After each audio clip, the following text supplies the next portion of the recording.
આ સરયુ નદીની ગાથા અતિ અદ્ભુત છે. આ નદી વેદકાલીન નદી છે.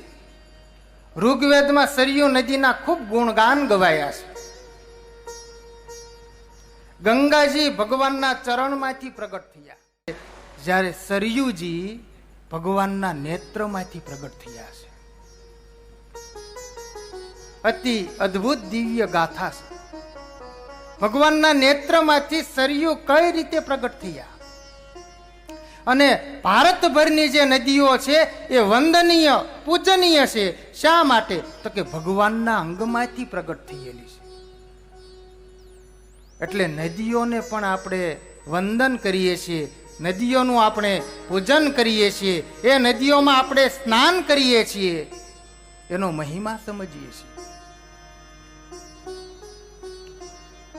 તો સરયુ નદી ભગવાનના નેત્રમાંથી કઈ રીતે પ્રગટ થયા, તો એની દિવ્ય ગાથા એવી છે કે પ્રાચીન કાળમાં શંખાસુર નામનો એક અસુર થઈ ગયો. બ્રહ્માજી પાસેથી 4 વેદ લઈને વયો ગયો. 4 વેદને સમુદ્રમાં હંતાડી દીધા અને પોતે પણ સમુદ્રમાં છુપાઈ ગયો. બ્રહ્માજીએ ભગવાનને પ્રાર્થના કરી, પ્રભુ 4 વેદ ચોરાઈ ગયા છે, આપ આ 4 વેદ પાછા લઈ આપો. ભગવાને બ્રહ્માજીની પ્રાર્થના સાંભળી અને મત્સ્ય અવતાર ધારણ કર્યો છે. અને મત્સ્ય અવતાર ધારણ કરી સમુદ્રમાં ગયા છે.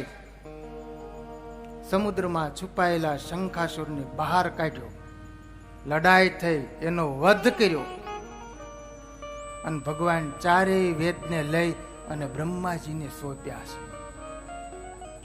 ભગવાને આ કાર્ય કર્યું એટલે ભગવાનના નેત્રમાંથી આંસુ વહેવા માંડ્યા. બ્રહ્માજીએ કમંડળ હાથમાં લીધું અને એ આંસુ વહેતા હતા, એ વહેતા આંસુને કમંડળમાં ઝીલી લીધા. ભગવાન પણ વેદ સોંપી પોતાનું કાર્ય પૂર્ણ કરી ગયા. બ્રહ્માજીને એમ થયું આ આંસુને મારે ક્યાં નાખવા, એટલે એમણે જઈ અને માન સરોવરમાં પધરાવી દીધા. અયોધ્યામાં વશિષ્ઠ ઋષિ એમણે વિચાર કર્યો કે આપણે સ્નાન કરવું હોય, સંધ્યા કરવી હોય, તર્પણ કરવું હોય તો નદી જોઈએ.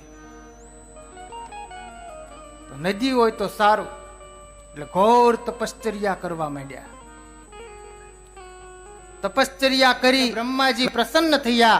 બ્રહ્માજીએ કહ્યું, મુનિ આપ શા માટે તપશ્ચર્યા કરો છો? ત્યારે વશિષ્ઠ મુનિ કહે છે, પિતામહ, અમારે સ્નાન કરવું હોય, સંધ્યા કરવી હોય, તર્પણ કરવું હોય તો નદીની જરૂર પડે, એના માટે હું તપશ્ચર્યા કરું છું. ત્યારે બ્રહ્માજીએ કહ્યું, ભગવાનના નેત્રમાંથી વહેલા આંસુ મેં માન સરોવરમાં પધરાવ્યા છે, માટે ત્યાંથી નદી વહેતી વહેતી અહીંયા અયોધ્યા આવશે. અને માન સરોવરમાંથી એમ કહેવાય કે એક શેર ફૂટી અને વહેવા માંડી. ઈ સરયુનો પ્રવાહ વહેતો વહેતો આ અયોધ્યા આવ્યો.